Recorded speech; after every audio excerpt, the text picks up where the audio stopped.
We look at buildings like this and I think about family photographic albums and how you flip back and you see your great-grandfather and you see that photograph, you see how closely that great-grandson looks like his great-grandfather. And if we take these type buildings down or we're not careful with them and we alter them, all of a sudden our heritage disappears. And it's almost like a photo album that's destroyed in a fire. And you'll lose a lot of things, but those are the type of things you don't want to lose. And this really is a historic photograph of not just this campus, but of Southern architecture and the architectural heritage of this campus and the Southeast. And it is vital that we maintain it, that we're very sympathetic to that we get it up to speed on systems and the technology side, but at the same time we have a lot of compassion and sympathy to preserve what needs to be preserved so that we don't rob future generations of what their heritage is. Cater Hall is a classicist revival building. I mean, it's architecturally it's a bit confused as far as consistency goes, but at the time it was taking some elements from different picture books and kind of putting them together. What I love about doing on a project like this is really when we get through, that people that pass by will say, well, we got a new paint job. That really very little has changed, and that's our role, is doing adaptive reuse, which is what this building is. It's an adaptive reuse project. It's not pure preservation because there are things we have to do in the systems and the infrastructure that will make it last that next century.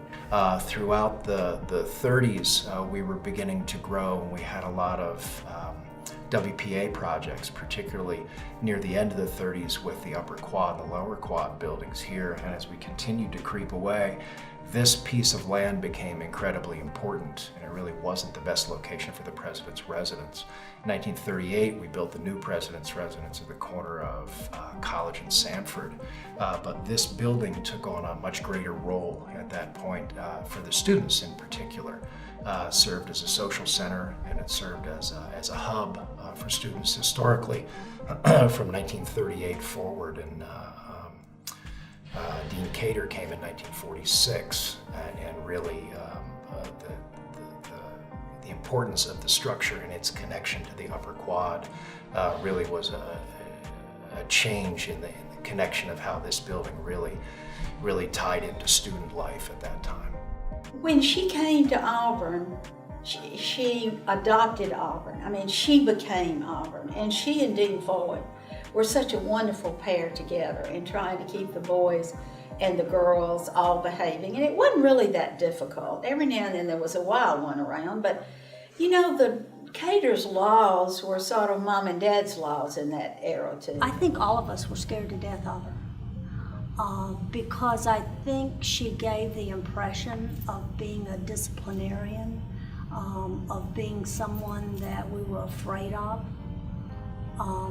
But I think she cared deeply for each and every one of us. I think Dean Cater took very seriously the activities of the women on campus. Maybe there were those who thought it was a little too strict. Maybe I did even myself at times. But she very much cared about the reputation that this university had and the women in general. So I could see her being stern. I also saw a lot of mirth in her eyes. She could be friendly and funny, and I understand that, I always remember this picture, though I didn't see it personally, of she and Dean Foy riding a tandem bicycle around campus at some point. And I could see that spirit of mischievousness in her as well. We didn't have very many people in Dorm 9 that really climbed out windows, and we had a few of them, but sometimes they got caught. Most of the time, you know, nobody squealed on them, so they didn't. But we pretty much were happy following Cater's lives. If you pinned a girl, fraternity boys would bring you over. There was a little pond right in back of Cater Hall, and they would throw you in the pond, clothes and all. And of course, the girls would be there to watch it happen. And I pinned the girl, and I was thrown in. And when I got out, I was looking up, and there's a window, right up a large window on the second floor. And I looked up, there was Dean Cater looking, watching. And, you know, you look up and, you know, you're not thinking, there she is. I'd really never been close to her. And there she was watching. And I looked up, I was wet, and all of a sudden there's this little grin on her face. And you know, the moment was there and it passed, but you know, you remember things like that. She started visiting my mother on Wednesday for supper soon after she came to Auburn, and in time they would start supper with maybe a drink of bourbon or a drink of gin in the summer, I guess. But, Ann Rivers Sidden, you know her. She was a classmate and a friend of mine. She tells a funny story about when she came back to Auburn as a graduate and as a popular author. She and her husband were sitting at this local dinner club, I forget, club, and Katharine Cater came in and Ann put her drink under the table. And her husband said, "You really don't have to do that anymore." Dr. Drawn and Ms. Drawn and Dean Cater, and there was another couple or somebody with them, and they were down on Bourbon Street. And Dean Cater and Ms. Drawn passed one of these, I guess the nicest way to say it, it's out of a strip club or something. And the men looked up, and Dean Cater and Ms. Drawn dashed into that establishment or something. Well, they didn't know what to do. They had to get them out, and they were worried to death about what would happen in there, and they didn't want anybody to see them going in, but they went in, and in a minute, here they came with Miss Drawn and Dean Cater back out again, and they were all just laughing and having such a wonderful time. So, you know, that's Bourbon Street in New Orleans. Kind of goofy and antiquated, I guess, from the modern point of view.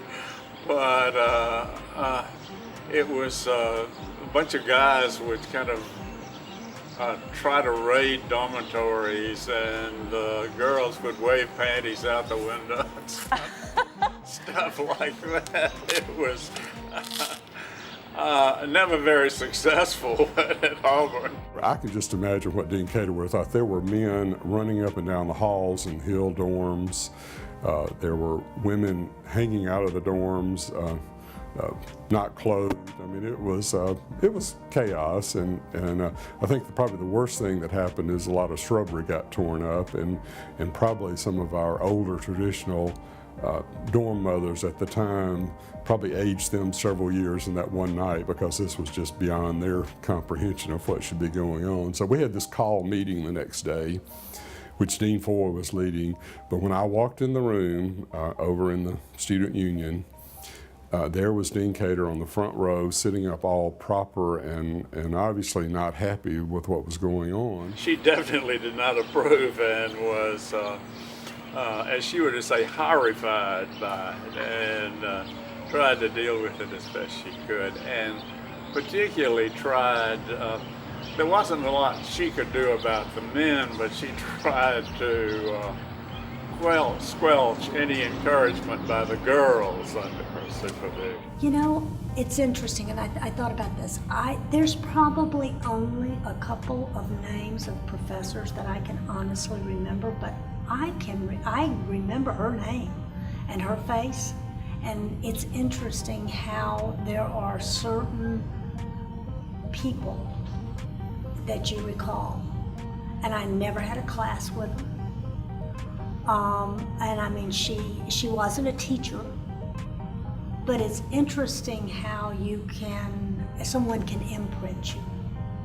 I knew Dean Cater as a student leader, and it's certainly appropriate that building was named after her, because she's one of several Auburn icons of her era. She was larger than life.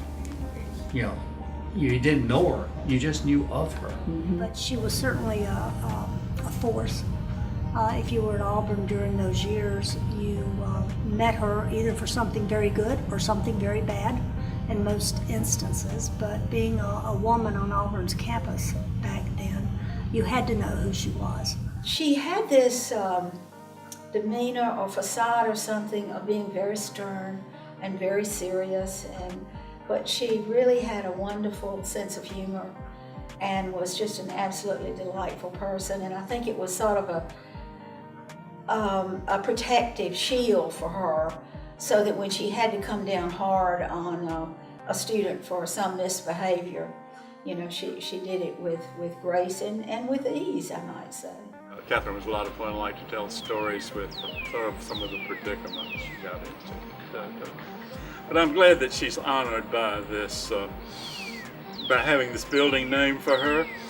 As a really always interested in the preservation of buildings in Auburn, I'm glad this one survived when so many important ones have been demolished. It is a lot in this building is still very true to life, and that's a good thing too. There have been a good many alterations and changes in the wings, which is not uncommon as it's grown and its use has changed, but the core of the structure and the exterior of the structure, a ton of historic fabric there, and it's been well preserved and has served us for over 100 years now, and hopefully for another century now will continue to serve us and be a true icon of what the university was at that period and what it will be another 200 years from now. Knowing a little bit of the history of this building, and especially of Katharine Cooper Cater, you can't help but think about how many people loved her and almost revered her, and there was so much joy in this building.